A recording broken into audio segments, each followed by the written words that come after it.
Welcome back to War and Pandemic. We're live on Capitol Hill. It's the 19th of November, the year of our Lord 2020. You're in the War Room. We have our co-host, Matt Gaetz. Gaetz is always looking to trade up, right? So he had a bigger and better deal he was leaving for. We're going to stick for the second hour until we said that Darren Beattie, reminded him Darren Beattie's our first guest.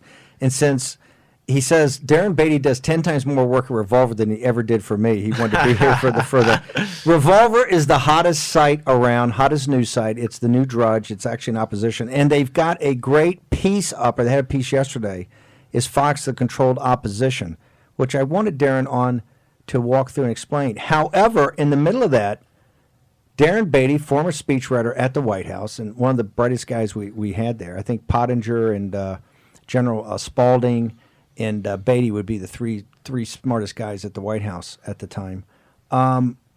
You got put on a historical commission, a commission to take care of monuments and things overseas, and literally, Beattie, the left has beyond melted down, right? You would think the president made you the ambassador to the United Nations.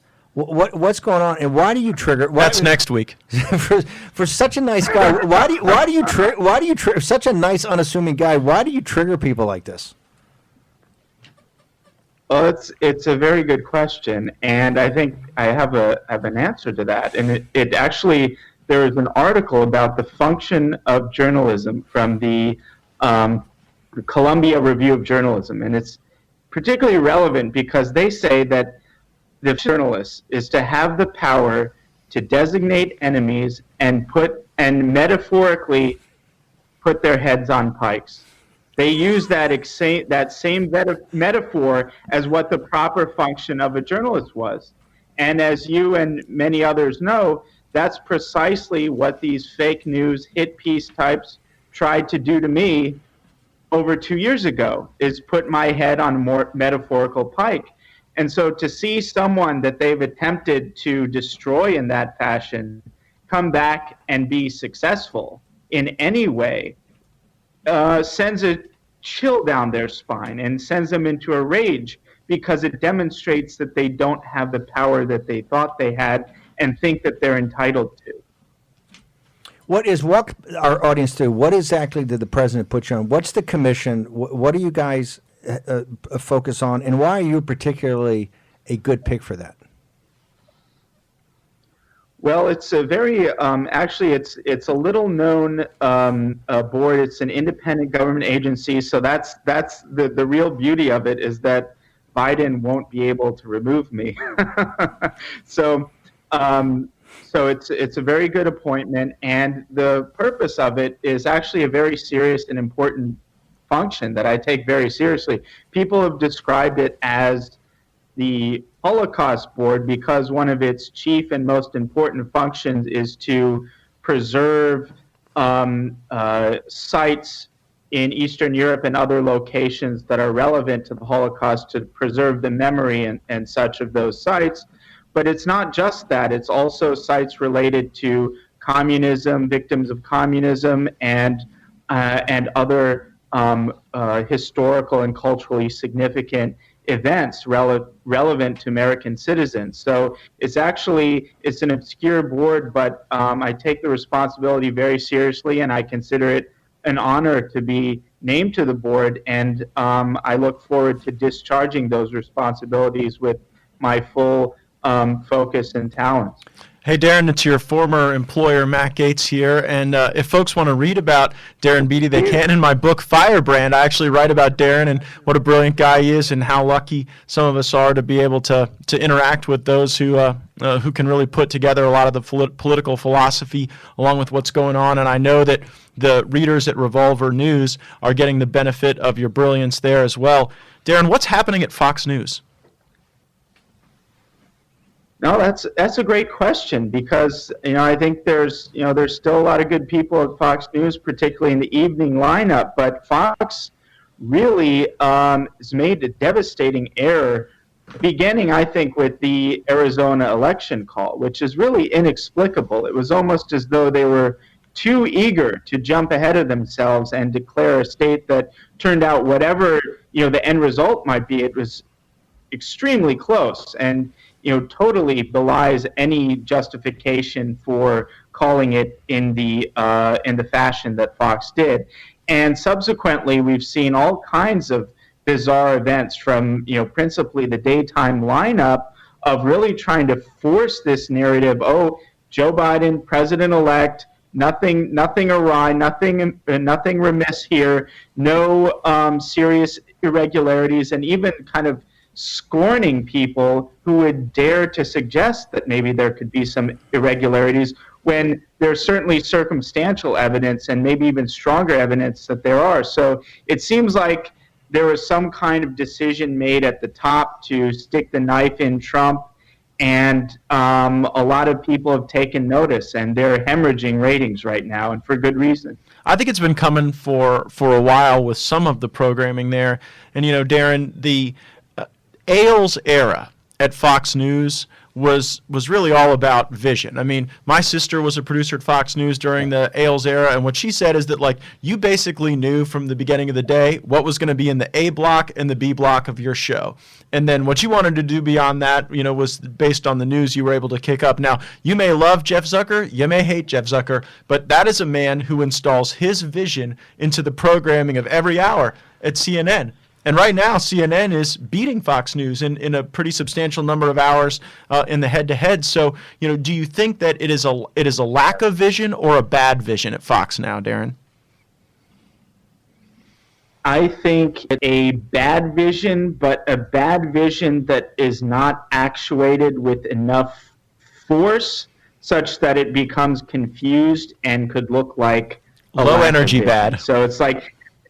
It's a low-energy bad vision, precisely, and there's an ambiguity there because of the split between daytime and the opinion lineup. And I think really what they're trying to do, and this is just speculative on my part, I think from the top there is this idea that we want to stick the knife in Trump, but I don't think they want to go for a full pro-Biden rebrand. I could be wrong about that, and so they're having to thread the needle there and stick the knife in by ignoring the coverage of fraudulent election, which infuriates the Trump's base more than anything. And then thinking, okay, once we get to an inauguration day in which Biden becomes the president, then they could pivot perhaps to the latest outrage of the Biden administration. But you used you used a provocative term in your headline of your story, which was the lead for half the day. You called it the controlled opposition. That's a term of art. Right. Tell us what you mean by that, because I think that's what attracted a lot of people to the piece. Right. I think in some ways, if I'm being honest, I almost think that the title is misleading, because I think what you could argue that up until this point, in many respects, Fox's function was a kind of controlled opposition, but controlled opposition has to pretend at least as though it's an opposition. And so what you're seeing is a kind of mask-off situation in which Fox, in many instances, is simply revealing itself to not be in opposition at all. And I think this is part of an interesting trend, is you see that when you have a full consolidation of power, a full convergence of power, a controlled opposition is no longer even necessary.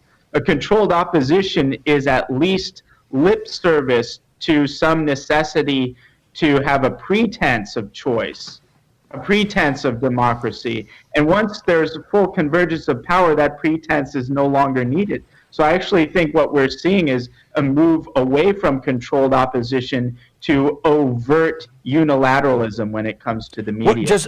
Quickly, what is your definition of control for the audience, for controlled opposition? What does it mean?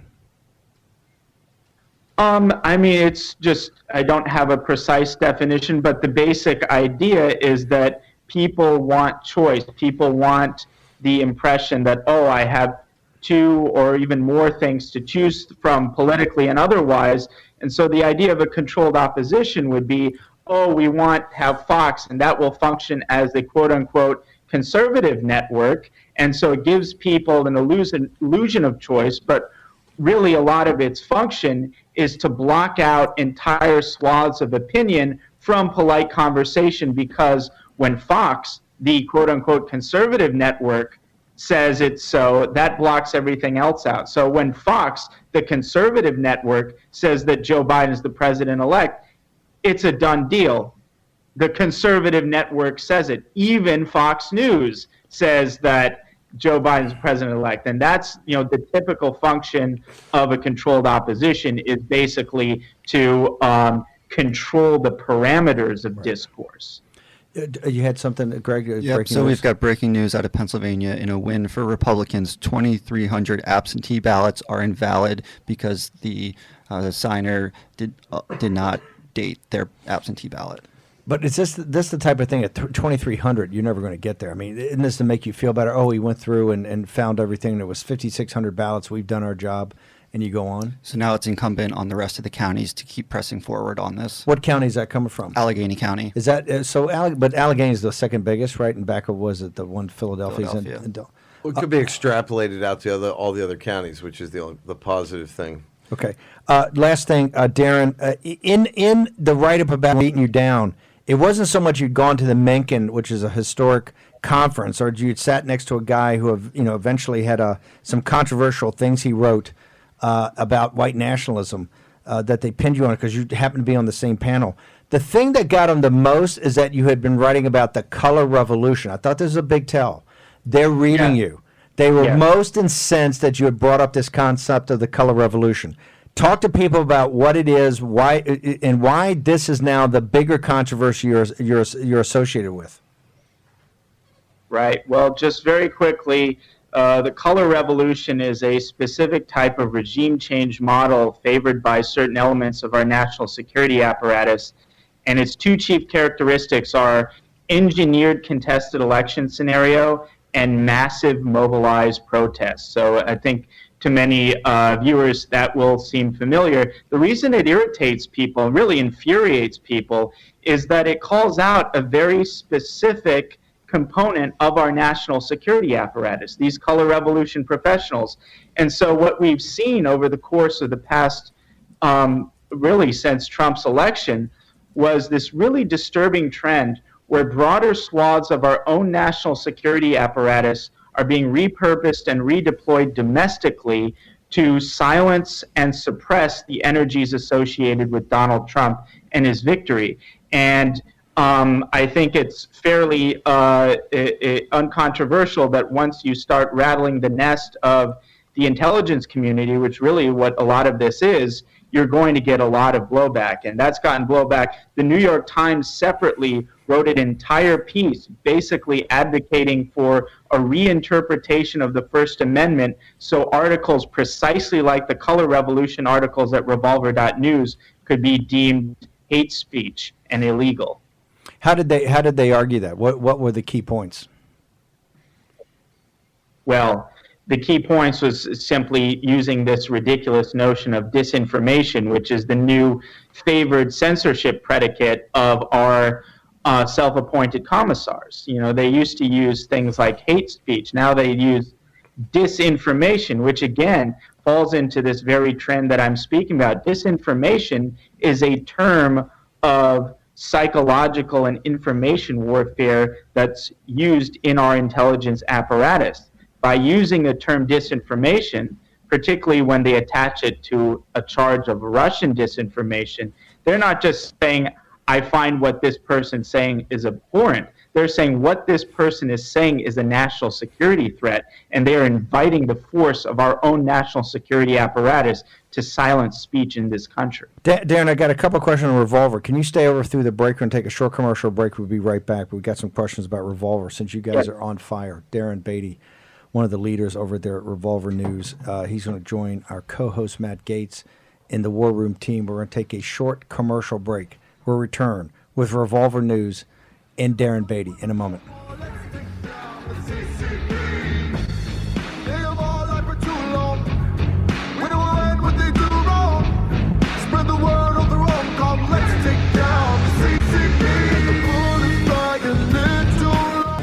War Room Pandemic with Stephen K. Bannon. The epidemic is a demon, and we cannot let this demon hide. War Room Pandemic. Here's your host, Stephen K. Bannon. Welcome back to the War Room. We still got Darren Beattie on from Revolver News and his former boss, Matt Gaetz. So, Darren, Matt's got some questions. Before we get to Revolver, got some questions about what's happening in Congress and what is happening in the White House on the Afghan war. Congressman Gaetz. Well, Darren, Revolver has covered closely President Trump's drawdown in Afghanistan. Tomorrow in the House Armed Services Committee, Democrats will lead a hearing where they will bring in Pentagon officials who will wring their hands and express all kind of concern about the Afghanistan drawdown. If you're sitting there in my seat and you got 5 minutes to ask questions to the Pentagon brass to facilitate this drawdown and to execute on the America First foreign policy, what are you asking? Darren? Do we have? You're asking me? Yeah. Yeah. Yes. Yeah.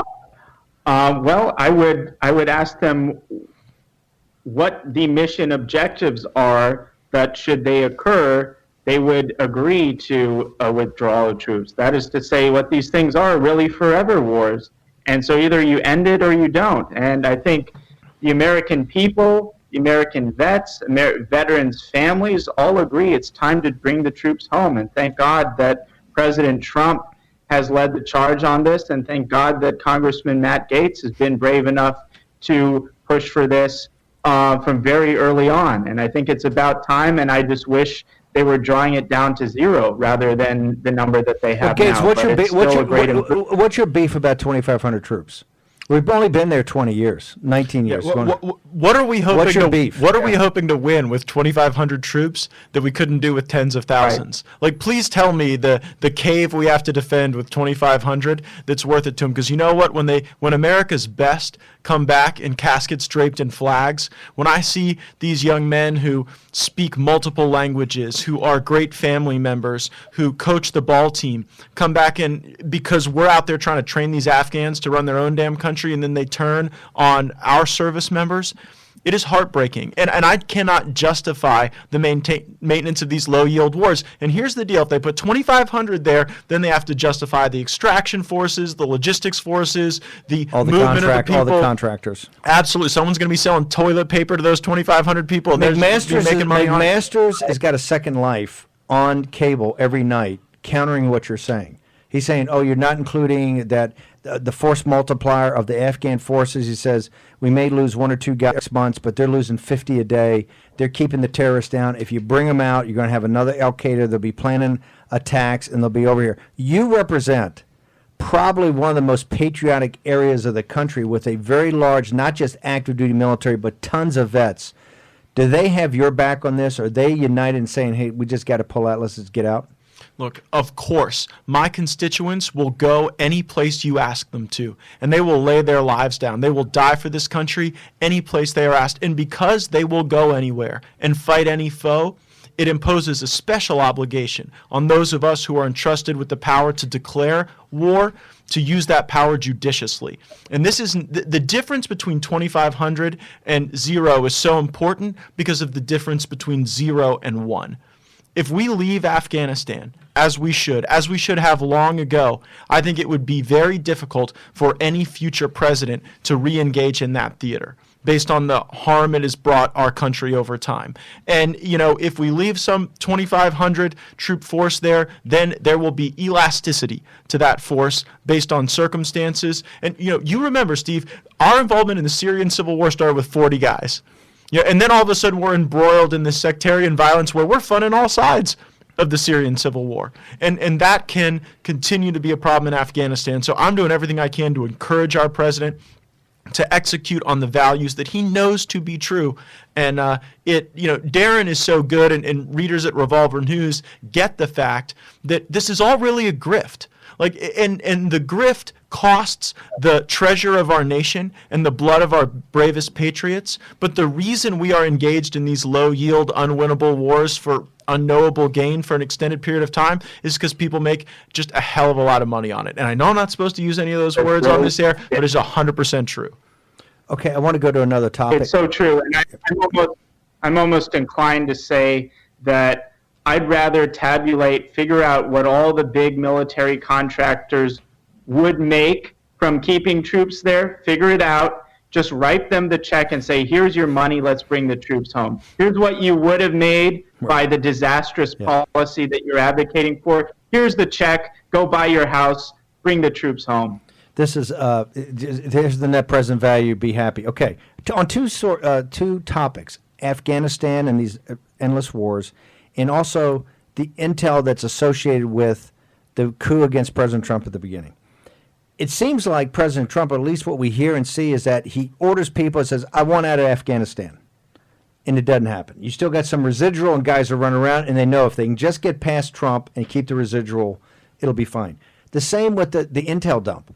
Why is it, what is it around the president now that his policies, that he clearly is totally in line with the America First policies, totally in line with his voters and this great awakening that's going on, clearly in line with the victory he won on November 3rd, and they use sources and methods for the intel, which they've done from day one, and they use, you need some residual force in Afghanistan for the terrorists. Why can't he just sit there and order it and somebody execute on that? He's the chief That's man. a totally unfair question for you to ask everyone on this show who didn't work in the West Wing. I mean, you're the one guy who worked there. Why don't you tell us? Well, no, I tell you, here's the problem, is that not the deep state, the apparatus is so resistant to change that if you make a direct order, unless you follow up every second of every day, and you're told, and particularly in Afghanistan in the summer of 17, and I say that he was lied to. I mean, outright lied to about the cost, about actually how many people were there. Because when you start counting up the contractors, when they said, we only have 8,000 there, we actually got 15,000, but you got 40,000 contractors. And the contractors are just not all there for logistics.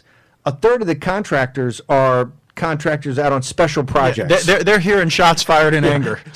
Special activities. So, but why, we're in this transition period where he's got 70 days bonus on his second term. Why now, right? Particularly when he's got 4 years under his keel, can he not just sit there? Particularly on two things that are very evident: Afghanistan, which for 4 years he's dealt with it, he's been judicious, he's been diplomatic, and on the intel, which he's gone through. Jordan, he's gone through everybody. Kelly telling guys on these two issues that that are very high priorities for the American First. Why is it you think we can't effectuate the change that's necessary today? There are so many forces in our government that just believe Donald Trump is a condition to be managed, not an opportunity to be seized. And now they're just hunkered down and hoping, like, sort of, that this will all be over soon and that they'll be able to wake up and go back to their cushy lives, expanding their bureaucratic empires, getting ready to roll out into their next lobbying or consulting job. I mean, that is what is actually happening. But you know what? If we don't finish the job, if we don't take this number from 2,500 down to zero, one of two things is going to happen. Joe Biden, if he were to become the next president, is either going to jack that number up and hurt our country, or he's going to take it down to zero and he's going to try to steal credit for what President Trump has done to realign our politics, to realign our foreign policy, to put our country and our people first. Darren, I'm going to ask you to stay. I know we're going to lose Gaetz, so I got to ask one question for Gaetz right now. For our audience, and you saw the way they bought Firebrand, we want everybody to pile into this book, because you know what? You got to know Gaetz better. I know he's an acquired taste, but so am I, and so is the president, okay? These Firebrands are all kind of alike. You got to know Gaetz better. He's a guy that is the tip of the spear of this. What would you tell our audience who want to be actively involved and engaged? They want actionable information. What is your message for this audience of what to do next? Well, I mean, obviously we are going to have to stay organized around our values. A big part of it is what Darren Beattie has done at Revolver News, so that there is a place to go for aggregated information that is accurate and actionable. But here's what we got coming, Steve. The establishment is going to try to reconstitute. They're going to try to, take over Fox News, take over the Republican conference, and they're going to try to sort of rebrand our populist movement as this little blip, as this sort of experience that we all had to go through and get out of our system, like it's the damn chicken pox, right? But the country's with us. The people are with us. I am more motivated than ever to advocate for our values, because having been out on the road with this president, I see how our nation thirsts for that real leadership. And, particularly on foreign policy, on trade, and on immigration, we need strong voices in the Congress. We need up-and-coming voices to be able to continue to carry the mantle.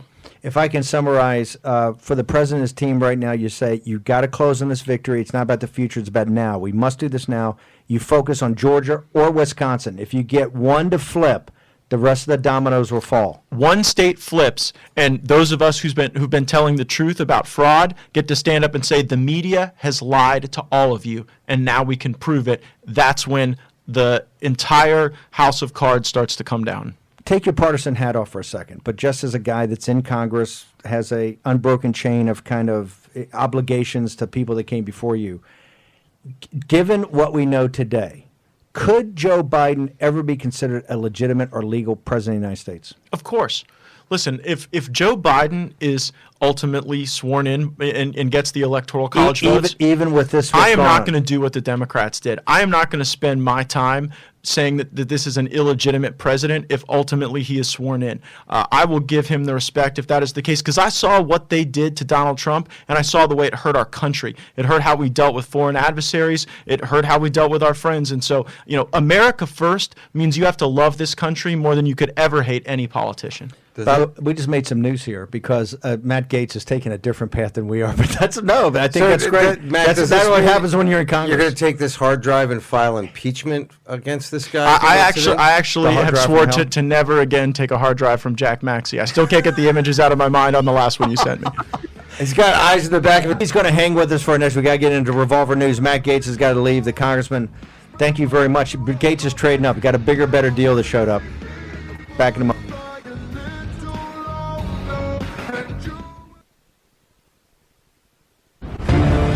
War Room Pandemic with Stephen K. Bannon. The epidemic is a demon, and we cannot let this demon hide.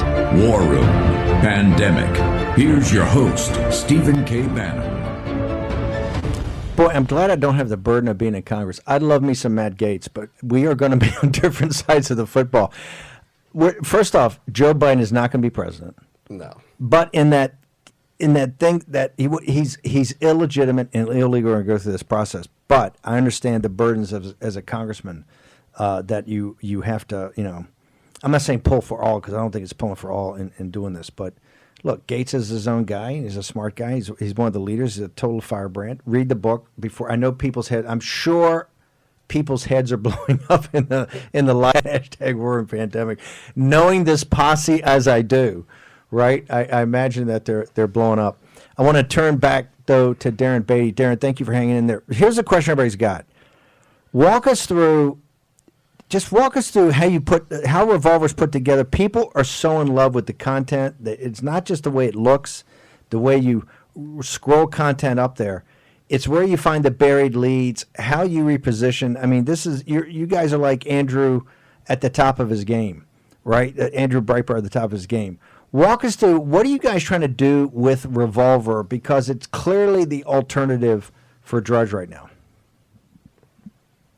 Right. Well, a number of things. I mean, it's not just Drudge in the sense that Revolver, I'm very happy and proud to say, has come forth with really first-rate investigative reporting, like the Color Revolution series that you mentioned, like the COVID study, which was very widely read, tweeted by the president, and absolutely had an effect on the president's discourse on the negative effects of the COVID lockdown. So we're an aggregation site, but we're also a site that produces first-rate original reporting, investigative reporting, opinions, and so forth.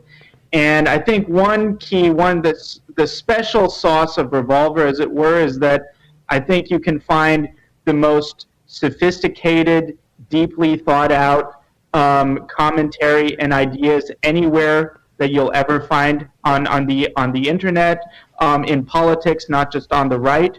We have some of the most brilliant people in the country contributing, but also you have just fun, entertaining stuff. You have something for everybody. You have, someone described it as a thinking man's tabloid, and I was wondering, should I consider that an insult? But actually, that's sort of close to where the vision actually is. I want it to be something that the smartest people in the country can read and profit from, but also the just your average reader who isn't that into politics or someone who's casually into it. There's something for everyone, and it's so hard to replicate. I don't know anyone who does this that combines the high and the low in the way that Revolver does, and I think it's really something special and powerful for all sorts of audience members. Before I let you go, just generally, because since you guys are doing such a great job in really putting forward the American First package, your advice to President Trump for this 60-day bonus period he's got for a second administration, what do you think should be his priorities? What should he be focused on right now? And let's leave Afghanistan aside. We know that, and we know how it's going. Other than Afghanistan, what should be the 2 or 3 things he should be maniacally focused on right now?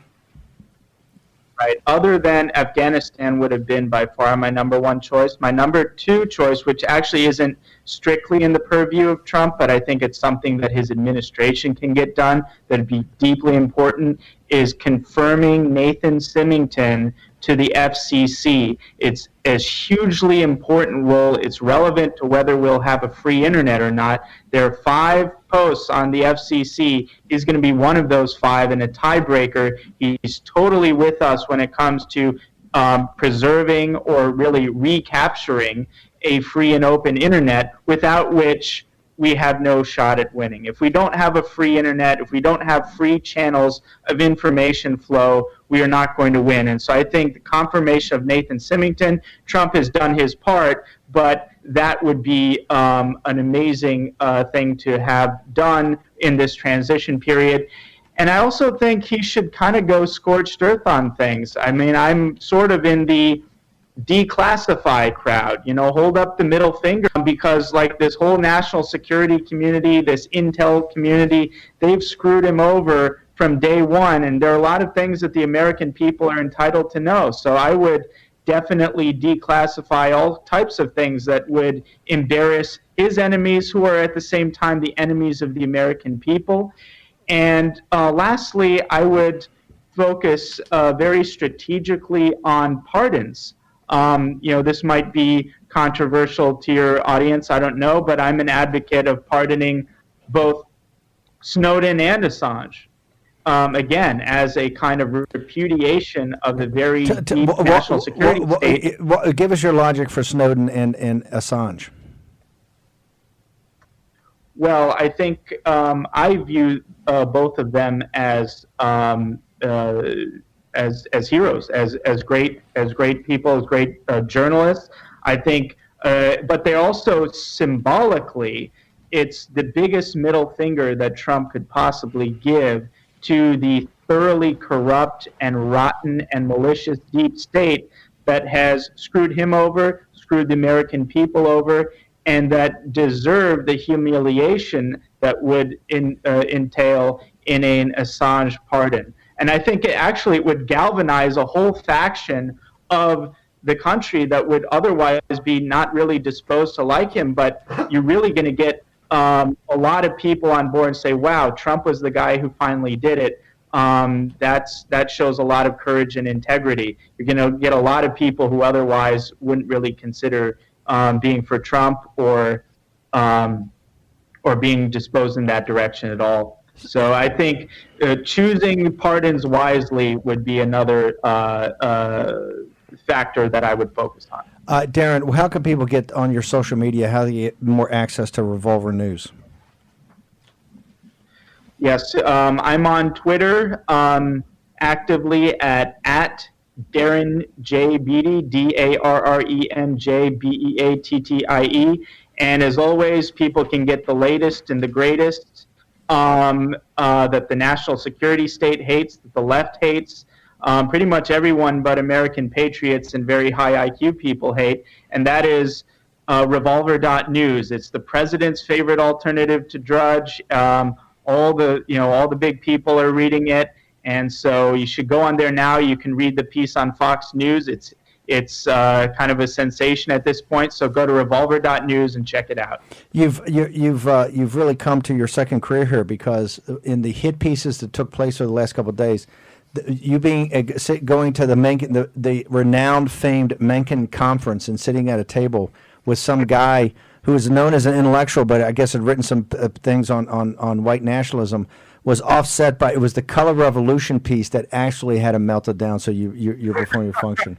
Hey, Darren, I want to support you for saying the declassification. I've been for it for the whole year. I wanted him to do it last year during the impeachment, because we probably would have solved a lot of this right now.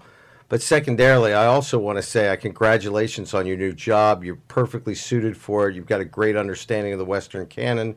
You've been an ideal person for it. And it's not like the president and Hillary Clinton were putting him in the job to be the chairman of the UN World Food Program like Hunter Biden was. It's not like Valerie Biden Owen, who was a senior representative to the UN for the United States. These people... They put Hunter on the board of Amtrak. Not a peep when these people were given jobs. Well done, brother. Stay in the fight. Darren Beattie at Revolver News. Thank you, Darren. Thank you very much. You know, I advocated putting this when they had the subpoenas to Rosenstein to they should declassify the stuff then when they stopped the president. They got this declassification, and don't buy the bunkum about sources and methods. That's just crap. Well, that's what they try to they try to hide behind. And what are the sources and methods? Because everything that's on that hard drive was in the purview of Bill Priestap and Peter Strzok at the FBI as being in charge of counter-espionage. Well, that's on Hunter Biden. I'm talking about declass. I'm talking about declass all the information about the coup. 100%. But it's not just that. I mean, you could go back 20 years and open up the books on most things. This is nonsense.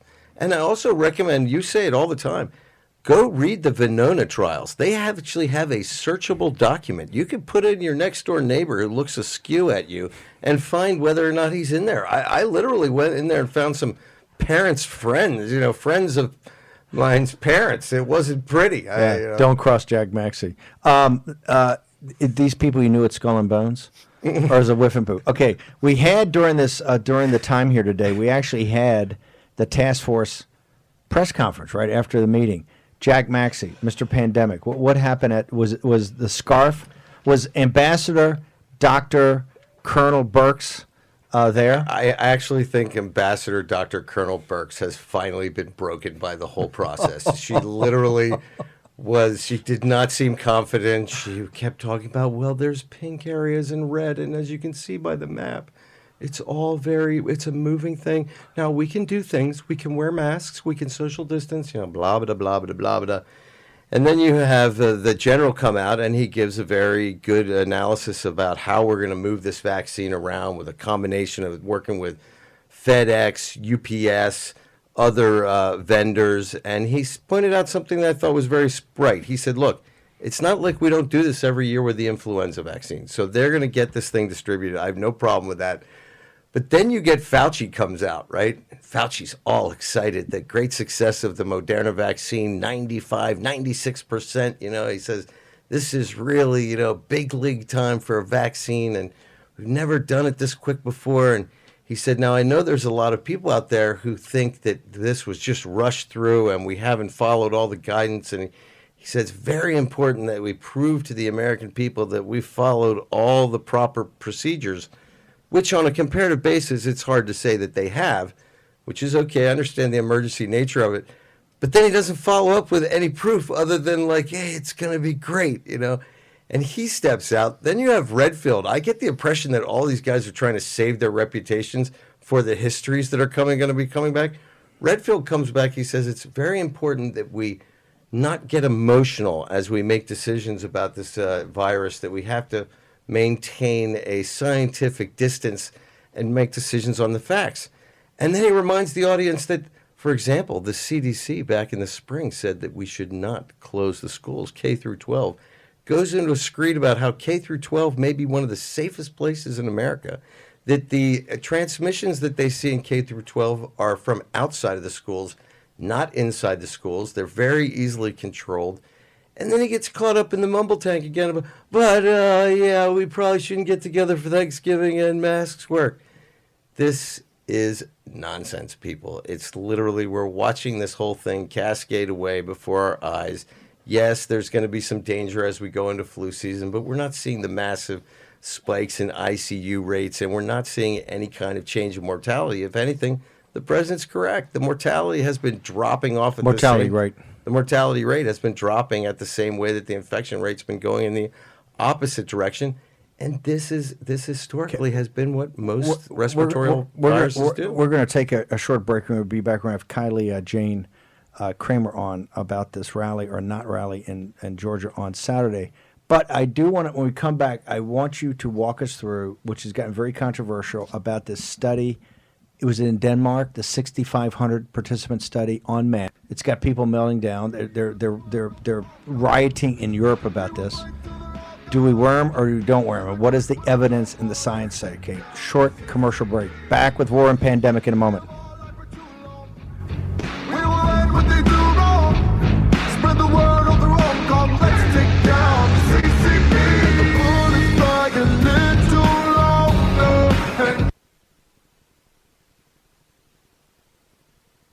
The epidemic is a demon, and we cannot let this demon hide.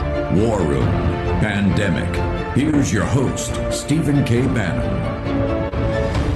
Okay, before we get to Kylie, Jane, Kremer about the rallies or what's happening down in Georgia, I want to go quickly.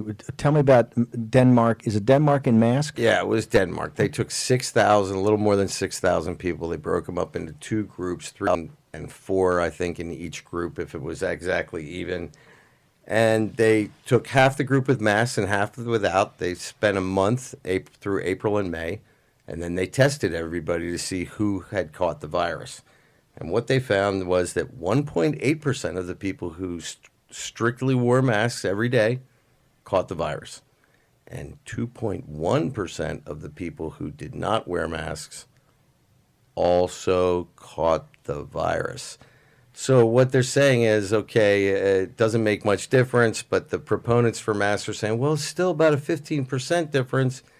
The reality is it's a pretty small study, but it is still a study. Is that why? And there are no studies that prove the opposite. Why did Lancet and these other esteemed publications not take it as a actual study and put it under peer review? Well, because it doesn't follow the narrative, right? Perhaps if they but there was nothing technically wrong with it. It was just narrative isures. Well, it's a pretty small time frame. It's 1 month. It's a couple thousand people. It's not as if we were doing this in a strict thing. But there's another study that came out of the Marine Corps where they had 3,000 recruits, where these guys were strictly. I mean, they were washing their hands. They were a little stationed for hand scrubber everywhere. They couldn't congregate. They couldn't have cell phones. They had to sanitize the toilets every time they used them.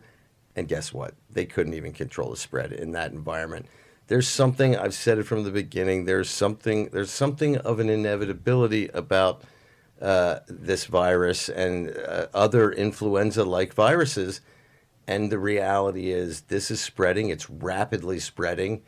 But people are not dying at the rate that they were in April. And I do think that the vaccine is going to have at least a psychological effect for many people who are in fear, who are in the danger zones, either because of their age or because of comorbidities.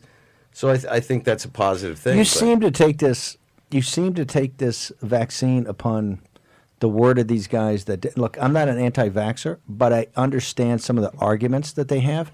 Isn't this the prime example of what they're talking about, something that's rushed through? And I understand the president he's a vaccine guy. He wanted to get it, not before the election, but to get it as soon as possible. But just given everything in the rushed nature of it, and then when Fauci tells me it's great, it makes me worry 10 times more. Well, especially when he tells you he's going to give you the data, and then he doesn't. But look, the one thing that I'm a little bit more afraid about from the Moderna and the Pfizer vaccine is this messenger RNA methodology behind the vaccine.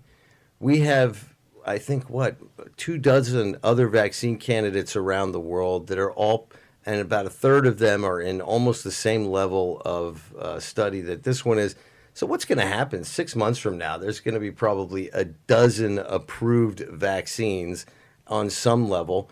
And again, the FDA has to do an emergency authorization. Now, one thing that I think might be interesting This messenger RNA vaccine, the way it works is it hijacks one of your cells to create a little piece of the spike protein, not the whole virus, just enough for you to get the key to pick the lock of killing this. The problem is, if you are of, say, an age where you could have children, there's a chance that part of this vaccine gets into your reproductive organs, and we don't know what happens at that level. I want to go into detail tomorrow because I know people's heads are blowing up already. Jack had to go there. He said the silent part out loud. No, I want to get into the details tomorrow. I know you've been saying this. I want to go to Kylie Jane before we lose it. Kylie Jane Kremer, she and her mom put on this amazing historic event on Saturday. You were trying to do one in Georgia. The reason I want to have you on tonight, because so many people were gung-ho to go down. What is happening, and should people head down there? Right, Steve. So there are still going to be some groups that are down there, but the state of Georgia has been really difficult to acquire any permits for any group, and we just don't feel comfortable sending our supporters down there if we cannot control the situation and guarantee their safety. So please go at your own risk, maybe even do a MAGA drag around the Capitol in your cars. But we've actually pivoted to a different project that I'm excited to announce on your program tonight, and we're so excited to have you and War Room be a part of. But we're announcing the March for Trump bus tour. We are going to be launching in just 10 days in South Florida, November 29th, the Sunday after Thanksgiving. And we'll be headed all the way up through the East Coast, up through Michigan, Wisconsin, ending up in D.C. on December 12th. So we will be back in Atlanta and Savannah holding some different rallies, and we're really excited to have you guys on board. We're also excited to have Mike Lundell, and also we are having every event broadcast by Right Side Broadcasting. So it's going to be huge. The event the whole bus tour is really going to be a way for people to all come together. So when we get to DC, hopefully we have a long line of cars with us, and it really is just a way to carry our voice that we want elections to be protected, and we want transparency. And for all of these states, for the votes, every legal vote to be counted and every illegal vote to be dismissed. So, Kylie Jane, how do people get access now to the bus tour? Would tell people where to go. They can find out about where it's going to go, who's going to be there, where the speakers, how Right Side is going to broadcast it. Yes, so it will all be on TrumpMarch.com. We're still filling in all the details, so it will be up first thing in the morning. There's a little bit of a snippet on there this evening, but we really want people to join us, and we're probably coming to your state. So TrumpMarch.com, and you will get all the details, but it starts November 29th in South Florida, leading all the way up for 2 weeks in December, ending in D.C. December 12th for the big March for Trump event here in D.C. at Freedom Plaza. So last thing, I think the governor and these people were not particularly helpful to try to get these rallies organized. They don't want a lot of Trump people venting their anger. Is that what we're to take away from this? That's why you didn't get these permits? Absolutely. And, I can't comment on exactly what happened with why. However, I know that we want our supporters to be the safest, and we just can't control the situation. They won't give us a designated area. So we don't want to be in a situation where there are counter protesters that are hurting our efforts, because we want this to be really positive and to remain focused on election transparency and, the integrity of the election. So we're encouraging people to still go if they want to. But again, I would say that probably the smartest thing for them to do would be to stay in their cars and circle the Capitol doing a MAGA drag. Okay, we'll put up, and we'll get up tomorrow to the new bus tour for Trump March. Kylie Jane did a fantastic job. Look forward to working with you on the bus tour. Guess we lost Kylie Jane. Kylie Jane, she and her mom, Amy Kremer, just fantastic. Tomorrow, Jack Maxey is going to walk through why you want this vaccine, because if you get shot up with it, you're not going to have reproductive glands. I'm just kidding, Marilyn Peltz. I'm just kidding. See you tomorrow at 10 a.m.